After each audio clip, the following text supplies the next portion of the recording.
Bonjour, bon dimanche. Nous voici réunis pour le deuxième dimanche de Carême, pour la lecture partagée de l'évangile du jour, la Transfiguration, avec l'équipe du Châtelard, réunie pour lire ensemble et partager sur cet évangile avec vous. Édouard, Chantal, Michel et moi Jean-Marc, à la technique Alfred. Et nous commençons par écouter la lecture de cet évangile que vous pouvez repérer dans votre Bible, dans Saint Matthieu, chapitre 17, versets 1 à 9. Nous écoutons. En ce temps-là, Jésus prit avec lui Pierre, Jacques et Jean son frère, et il les emmena à l'écart sur une haute montagne. Il fut transfiguré devant eux. Son visage devint brillant comme le soleil, et ses vêtements blancs comme la lumière. Voici que leur apparurent Moïse et Élie, qui s'entretenaient avec lui. Pierre alors prit la parole et dit à Jésus : « Seigneur, il est bon que nous soyons ici. Si tu le veux, je vais dresser ici 3 tentes, une pour toi, une pour Moïse et une pour Élie. » Il parlait encore lorsqu'une nuée lumineuse les couvrit de son ombre, et voici que, de la nuée, une voix disait : « Celui-ci est mon fils bien-aimé, en qui je trouve ma joie. Écoutez-le. »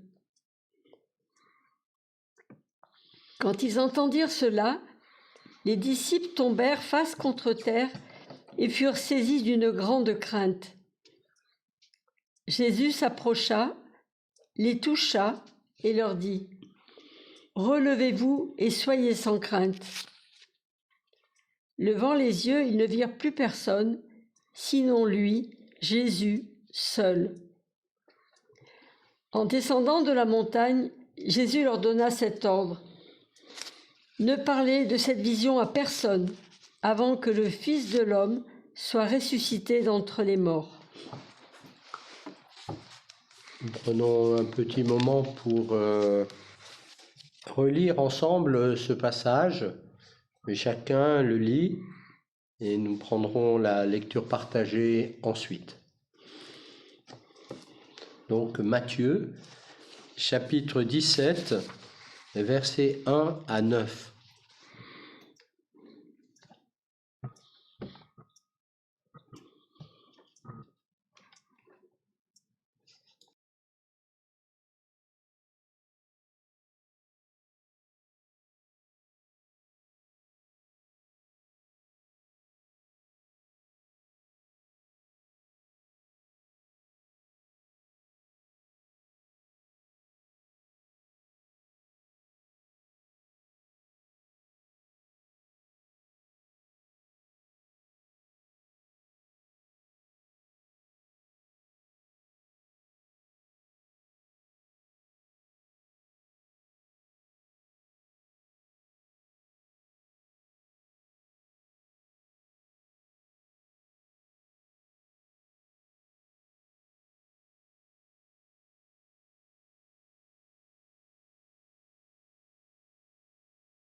Lecture, nous pouvons partager quelque chose de ce qui nous touche dans l'Évangile, comment nous le lisons finalement aujourd'hui.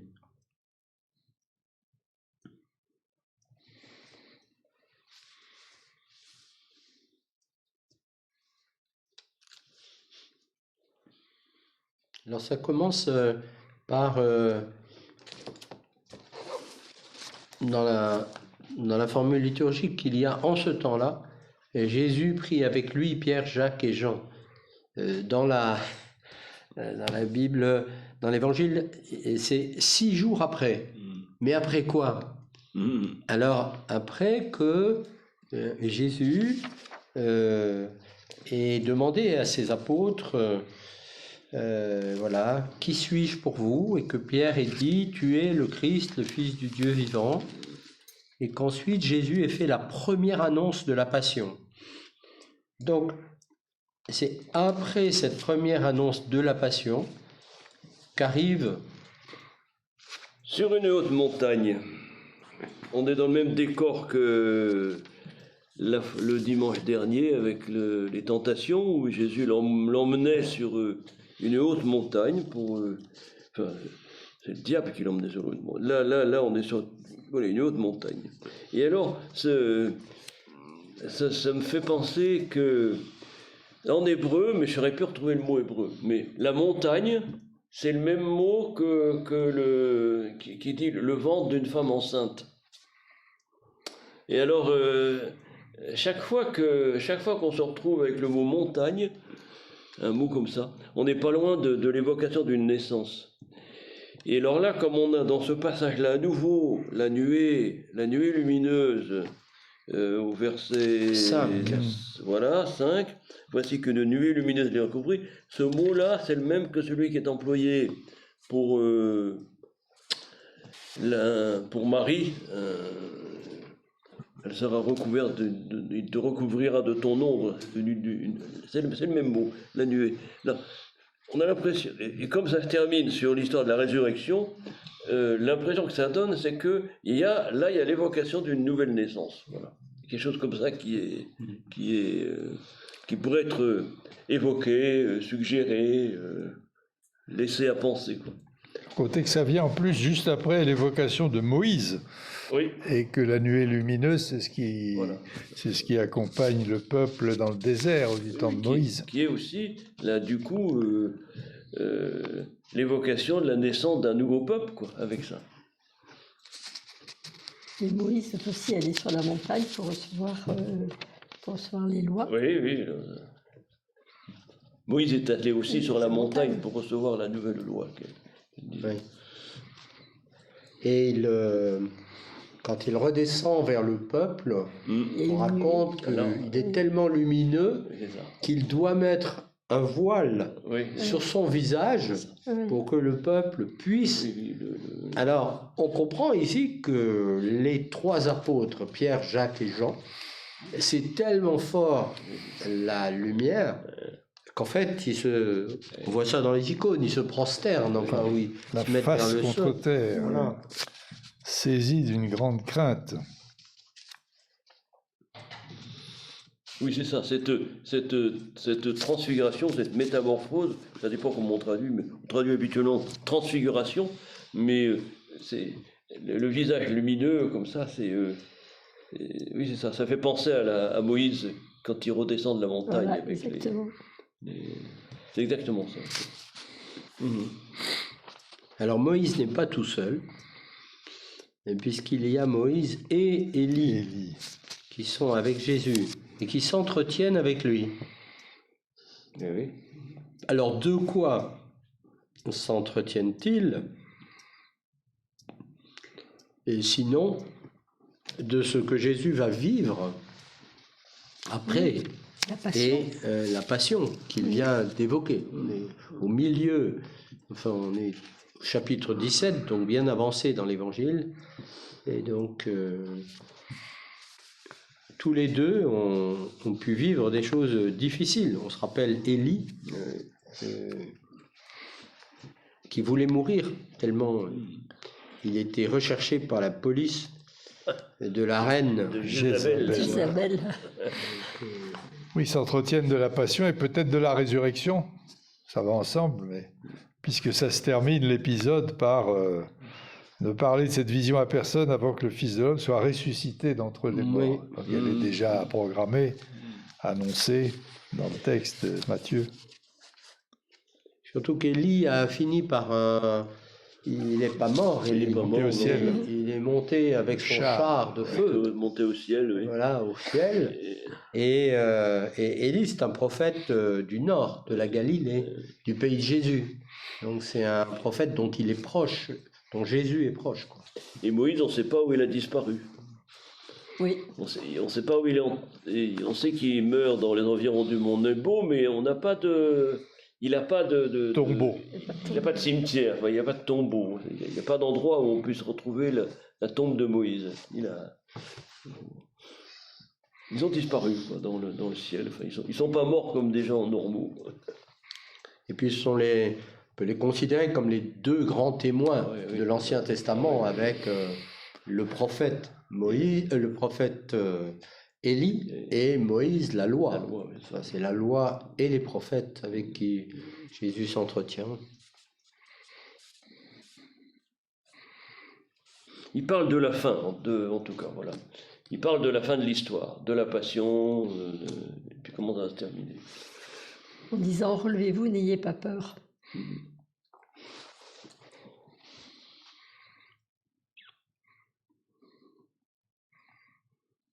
Et alors il y a aussi on va dresser 3 tentes. Pierre dit à Jésus, Seigneur, il est bon que nous soyons ici, si tu le veux, je vais dresser 3 tentes, une pour toi, une pour Moïse, une pour Élie. Et alors ces 3 tentes, finalement, ils n'en dresseront aucune, parce qu'ils vont pas rester là, s'installer sur la montagne. Par contre, ils vont être couverts d'une nuée lumineuse, d'où viendra une parole. C'est-à-dire, en fait, la tente dont ils vont être couverts par Dieu lui-même, c'est la tente de la parole, quoi. Ils sont dans l'abri de la parole, quoi. De la parole de Dieu qui leur désigne le Fils.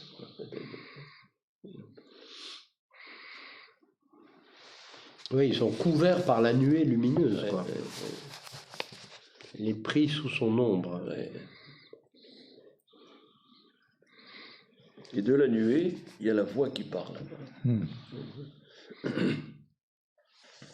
Ça rappelle des choses à Moïse, parce que Moïse, c'était du feu que parlait Dieu en lui disant « Moïse, Moïse ».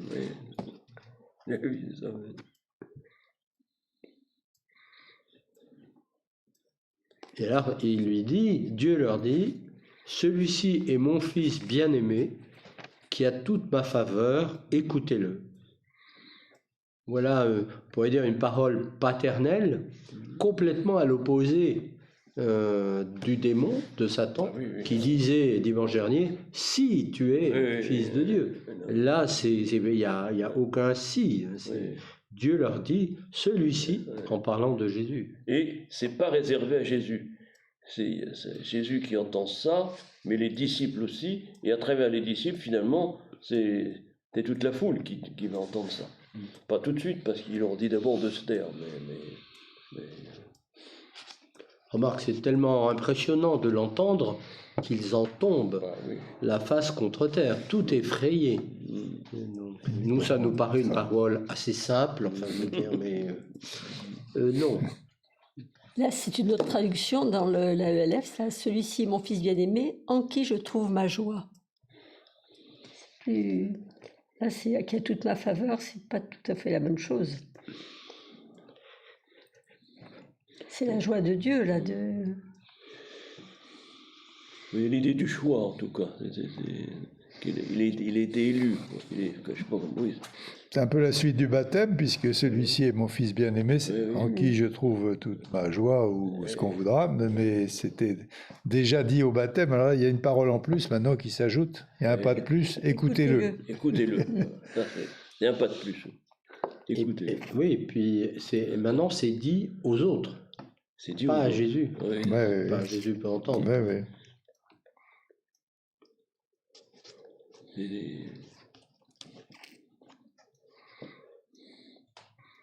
Pourquoi est-ce qu'il leur dit écoutez-le? Ça fait quand même plusieurs mois qu'il l'écoute, qu'il marche avec lui. Il les confirme, peut-être, dans cette écoute. Oui. C'est-à-dire, ça désigne, une parole comme ça désigne Jésus aussi comme prophète, que tout le monde doit écouter. Oui. Mais, Comme on écoute Moïse et Élie. ouais. Oui, écoutez-le, parce que de toute façon, là, on a bien vu précédemment, même s'ils cheminent avec Jésus depuis pas mal de temps, il y a des moments où ils sont quand même envahis par le doute, ils sont envahis par les peurs. Là, il y a une voix qui vient de tellement plus grand que eux, qu'ils invitent à l'écouter, quoi. Ils peuvent pas en faire quoi. C'est quelque chose de beaucoup plus fort, là. Écoutez. C'est une voix qui vient d'ailleurs, quoi. Dieu est là, ils peuvent le reconnaître.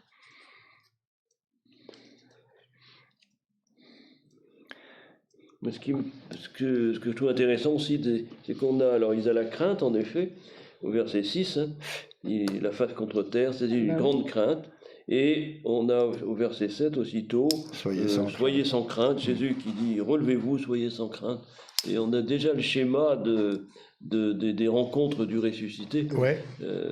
Ils ont peur, et n'ayez pas peur, quoi. Donc, l'histoire de la transfiguration, c'est déjà une évocation de la résurrection, quand même. Dans Matthieu, oui, c'est ça. Il voit le Jésus ressuscité qui a traversé la mort, qui a traversé la passion. Et puis ça commence, avant n'ayez pas peur, il y a relevez-vous. Oui, c'est ça. Alors du coup, c'est le mouvement de la résurrection. Cela dit, il y a cet immense contraste entre le spectacle qui les a plongés dans la crainte, justement, et puis, à la fin, Jésus seul. Voilà. Il n'y a rien à voir d'autre. Écoutez-le, mais il n'y a rien à voir d'autre que Jésus seul. C'est-à-dire, on revient sur le plancher des vaches. Il n'y a rien à voir d'autre que Jésus seul, mais néanmoins, dans leur expérience, ils auront vu Moïse et Élie avec Jésus et la lumière. Donc eux, ça peut leur donner une mémoire, un souvenir, une force quand ils vont traverser la passion de leur côté. À Jésus aussi d'ailleurs. Ben oui. Même s'ils vont redescendre, ils ne seront pas pareils de toutes les façons. Ah non. Ils sont enrichis d'une expérience étonnante. Oui. Cela dit, à la passion, ils ne peuvent plus être pareils. Ils ne seront pas très rassurés quand même. Ils non. prendront la fuite. Mais s'ils n'ont pas oublié, ils auront ça dans leur, dans leur cœur. Et Jésus aussi.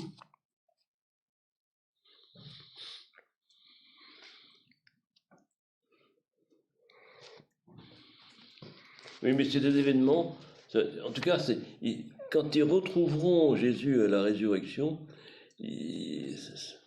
ça peut jouer ça comme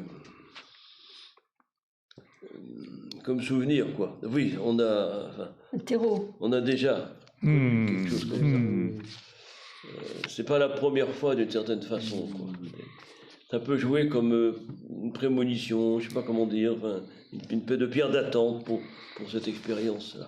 De même, pour la résurrection et cet événement, il est dit au verset 2 de Jésus, « Il fut transfiguré devant eux, son visage resplendit comme le soleil, et ses vêtements devinrent blancs comme la lumière. » Alors, à la résurrection, dans certains récits, les anges, ils ont des vêtements blancs comme la lumière. Donc, ce motif de la résurrection est là.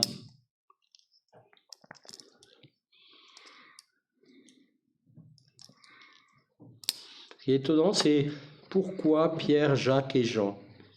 Il a 3 disciples, 3 apôtres avec lui, 3 disciples, pas les autres.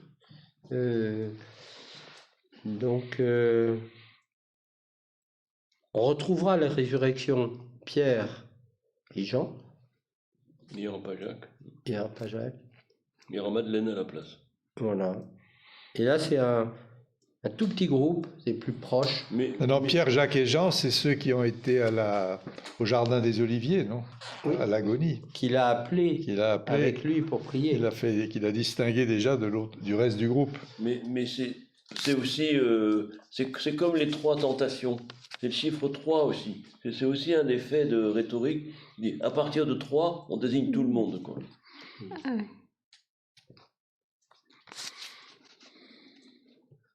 Quand il dit écoutez-le aux 3 qui sont là, c'est écoutez-le, mais ces 3 qui sont là, ils sont les témoins de tout le peuple qui a écouté Jésus, quoi. Et le 3, c'est une des manières d'indiquer la totalité, quoi. 1, 2 et 3. Voilà. Après, on continue. Parce qu'à partir de 2, c'est le pluriel jusqu'à l'infini, quoi, quand même. Est-ce que tu entends qu'ils sont plus nombreux que 3 avec lui, qu'il en emmène plus que ça alors? Et c'est ça. Pourtant, il les emmène à l'écart. Non, il les emmène à l'écart. Mais ces 3-là signifient Ah les oui, autres. signifie les autres. Ok. Ils sont les représentants des 3 autres. Alors, C'est pas comme, 3 n'importe quel, mais c'est comme dans une procession. On dit aux gens d'avancer. En fait, il n'y a pas de place, tout ça. Il n'y en a que 30 qui avancent sur 200. Ben, c'est les 200 qui avancent à travers ces 30. voilà. Quelque chose comme ça, voilà.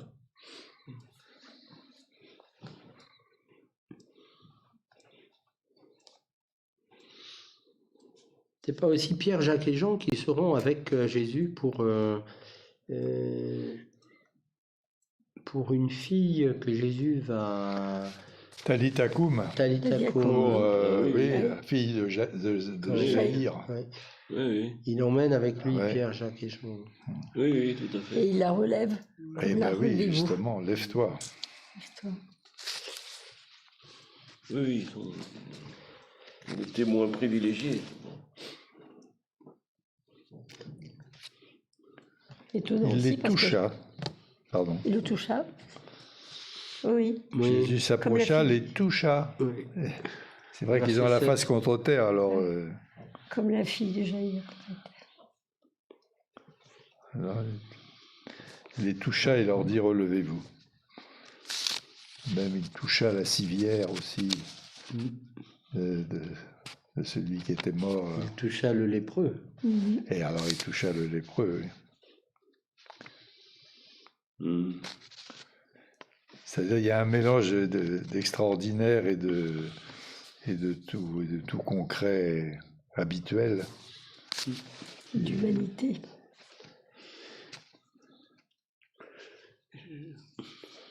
Je pense Pierre, Jacques et Jean, c'est aussi ils sont là aussi comme les chefs de file de différents groupes de chrétiens, Ouais. ceux qui sont Jacques à Jérusalem, Jean, Pierre à Rome. Je pense que c'est aussi pour ça qu'ils sont là.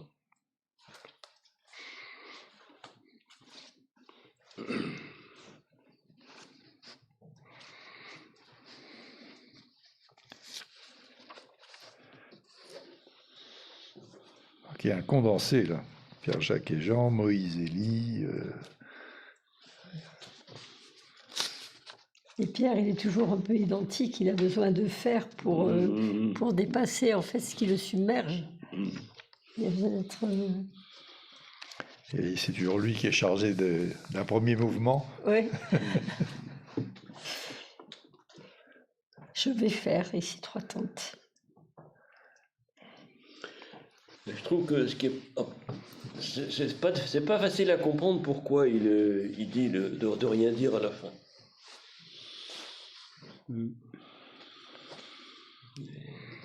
C'est-à-dire Alors, quelles hypothèses on peut faire? Est-ce que quand tu es dépositaire de quelque chose d'extraordinaire, il ne faut pas le déliter et que en fait, ça lui permet d'être très profondément unis à Jésus parce qu'ils ont vécu quelque chose de très fort tous les 4 et que pour pas autrement tu éparpilles quelque chose de fabuleux. Je ne sais pas. C'est une hypothèse. Ça rejoint l'histoire du secret messianique qu'on a dans Marc. Oui. Mais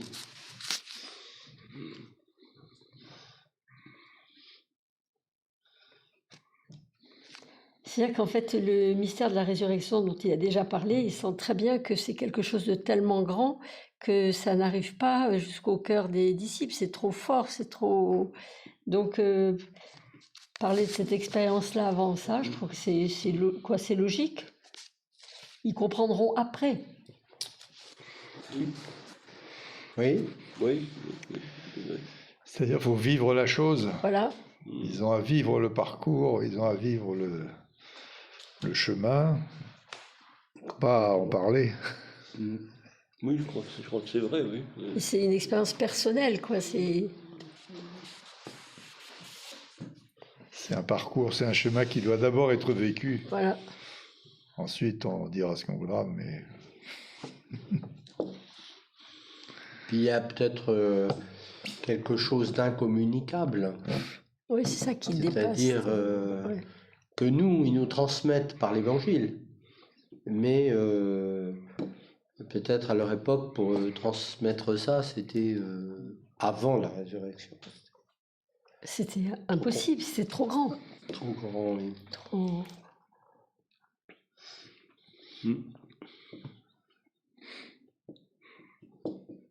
C'est comme des personnes qui ont vécu des choses terribles, elles vont mettre des années avant de pouvoir y mettre des mots. Et parfois même, quand elles en parlent assez vite après, il n'y a compliqué. plus d'oreilles pour Oui, les écouter aussi. Oui. Ils racontent ça. Oui, complètement, oui. Quelque chose d'une sidération.